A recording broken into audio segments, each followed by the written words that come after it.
வணக்கம் மக்களே, சற்றுமுன் கிடைத்த தகவல் ஒன்றை பார்க்க போகிறோம். அதிமுக கட்சி துவங்கிய நாளில் அனைவரும் ஒன்றிணைவு. திடீர் தகவல். எந்த ஒரு தகவலை பற்றி தான் நாம் பார்க்க போகிறோம். தகவலை பார்ப்பதற்கு முன்னதாக நீங்கள் நம்மளுடைய சேனலுக்கு புதிய பார்வையாளர்களாக இருந்தீர்கள் என்றால் மறக்காமல் நம்மளுடைய சேனலை சப்ஸ்கிரைப் செய்து வைத்துக் கொள்ளுங்கள் மக்களே.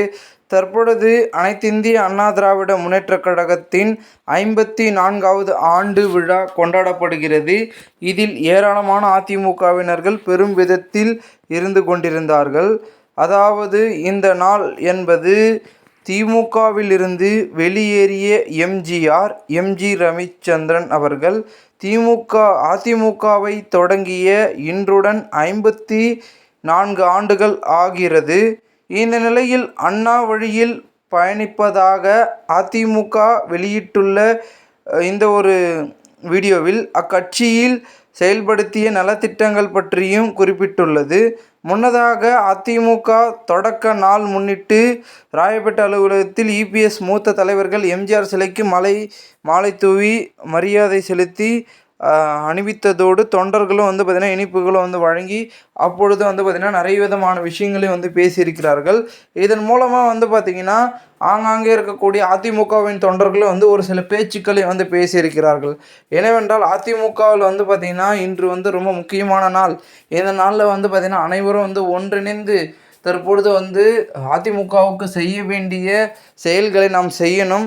அதன் பிறகு அனைவரும் ஒன்றிணைந்து இந்த ஒரு தேர்தலை நடத்தணுன்ற ஒரு உறுதியை இந்த நாளில் எடுக்கணும்.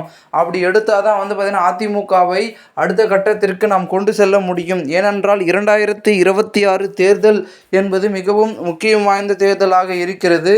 தொடர் தோல்விகளை அதிமுக பெற்று கொண்டிருந்தாலும் கூட 2026 தேர்தலில் மிகப்பெரிய அளவில் வெற்றியை பெற்றுவிடலாம். அதற்கு அனைவரும் ஒன்றிணைந்து ஆக வேண்டும்.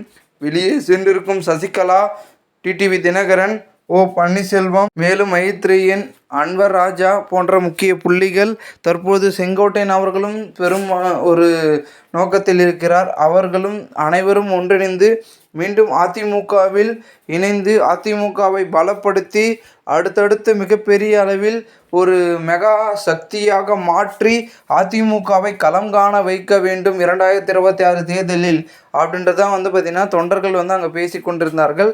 ஆனால் இன்று பெரும் விதத்தில் பார்த்திங்கன்னா அதிமுக செயல்பட வேண்டும் என்றால் தற்பொழுது எம்ஜிஆர் இன்று தொடங்கிய இந்த நாளில் இருந்து பார்த்திங்கன்னா மீண்டும் ஒரு மாற்றத்தை அதிமுகவில் கொண்டு வரலாம். ஓகேங்களா? இனி நடந்தது நல்லவையாகவே நடக்கட்டும். நடந்து முடிந்தது தீவையாக இருந்தாலும் இதன் பிறகு நடப்பது நன்மையாக இருக்கட்டும் என்று எம்ஜிஆர் அவர்கள் கூறுவது போல அதிமுகவில் இது போன்ற நிகழ்வு நடைபெறுமா, என்ன நடக்கப் போகிறது என்பது மிகவும் எதிர்பார்க்கக்கூடிய ஒரு தருணங்களாக இருக்கிறது. அப்படி நடக்கும் வகையில் என்ன நடக்கிறது என்பதை நாம் பொறுத்திருந்து பார்க்கலாம். மேலும் இந்த ஒரு தகவலை குறித்த பொதுமக்கள் உங்களுடைய கருத்துக்களை நீங்கள் கமெண்ட் மூலமாக தெரிவிங்கள். இதுபோன்று நீங்கள் அரசியல் சார்ந்த நிகழ்வுகளாம் தினசரி தெரிந்து கொள்ள நம்மளுடைய சேனலை சப்ஸ்கிரைப் செய்து வைத்துக் கொள்ளுங்கள். நன்றி, வணக்கம் மக்களே.